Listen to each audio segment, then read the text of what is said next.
কোরবানি শুধু একটি পশু জবাই নয়, এটি একটি আত্মত্যাগ, একটি ভালোবাসা, একটি ঈমানের পরীক্ষা। আপনি কি জানেন, কোরবানির প্রথম রক্তবিন্দু পড়ার আগেই আল্লাহ আপনার গুনাহ মাফ করে দেন? কিন্তু দুঃখজনকভাবে অনেকেই এই গুরুত্বপূর্ণ ইবাদতকে অবহেলা করে। আজকের ভিডিওতে আমরা জানব কোরবানির আসল গুরুত্ব, কার উপর কোরবানি ওয়াজিব, কত টাকা থাকলে কোরবানি করতে হবে এবং যারা কোরবানি করে না তাদের জন্য কঠিন সতর্কতা। ভিডিওটি শেষ পর্যন্ত দেখুন। ইসলামে কোরবানি একটি গুরুত্বপূর্ণ ইবাদত। পবিত্র কুরআনে আল্লাহ তাআলা বলেন, অতএব তুমি তোমার রবের উদ্দেশ্যে নামাজ আদায় করো এবং কোরবানি করো। সূরা কাউসার আয়াত 2। এই আয়াত আমাদের কি শেখায়? নামাজের সাথে কোরবানিকে একসাথে উল্লেখ করা হয়েছে, মানে এর গুরুত্ব কতটা তা বুঝাই যায়। কোরবানি শুধুমাত্র একটি রীতি নয়, এটি আল্লাহর প্রতি ভালোবাসার প্রমাণ। রাসূল সাল্লাল্লাহু আলাইহি ওয়াসাল্লাম হযরত ফাতেমা রাদিয়াল্লাহু আনহাকে বলেছিলেন, তুমি তোমার কোরবানির কাছে উপস্থিত থাকো, কারণ প্রথম রক্তবিন্দু পড়ার সাথে সাথে তোমার গুনাহ মাফ হয়ে যাবে। ফাতেমা রাদিয়াল্লাহু আনহা জিজ্ঞেস করলেন, এটা কি শুধু আমাদের জন্য? রাসূল সাল্লাল্লাহু আলাইহি ওয়াসাল্লাম বললেন, না, এটি সকল মুসলিমের জন্য। মুসনাদে বাজ্জার। সুবহানাল্লাহ! ভাবুন, একটি কোরবানি আর আল্লাহ আপনার গুনাহ মাফ করে দেন। কিন্তু এখানে একটি কঠিন সতর্কতা আছে।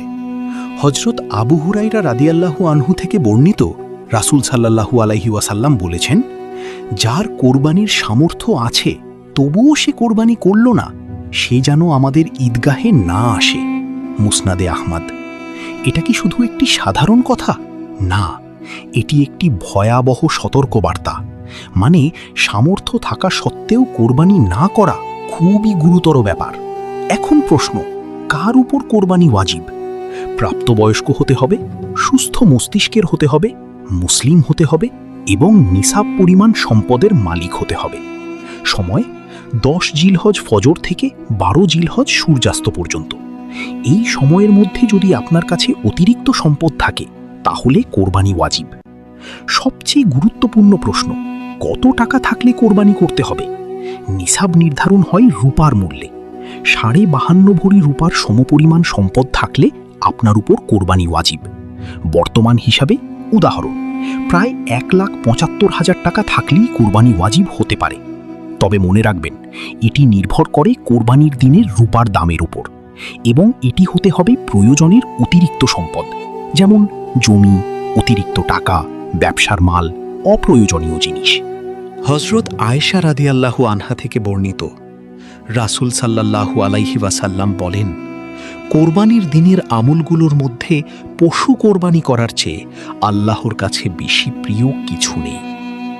আরও আশ্চর্যের বিষয়, কোরবানির রক্ত জমিনে পড়ার আগেই আল্লাহ তা কবুল করে নেন। তিরমিজি।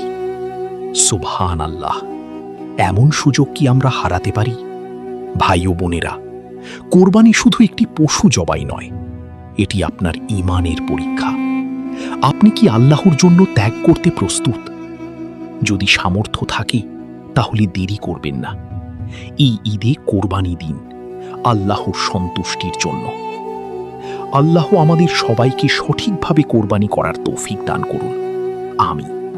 যদি ভিডিওটি ভালো লাগে, লাইক, কমেন্ট ও শেয়ার করুন এবং হেদায়েতের পথে চ্যানেলটি সাবস্ক্রাইব করুন। আসসালামু আলাইকুম ওয়া রাহমাতুল্লাহ।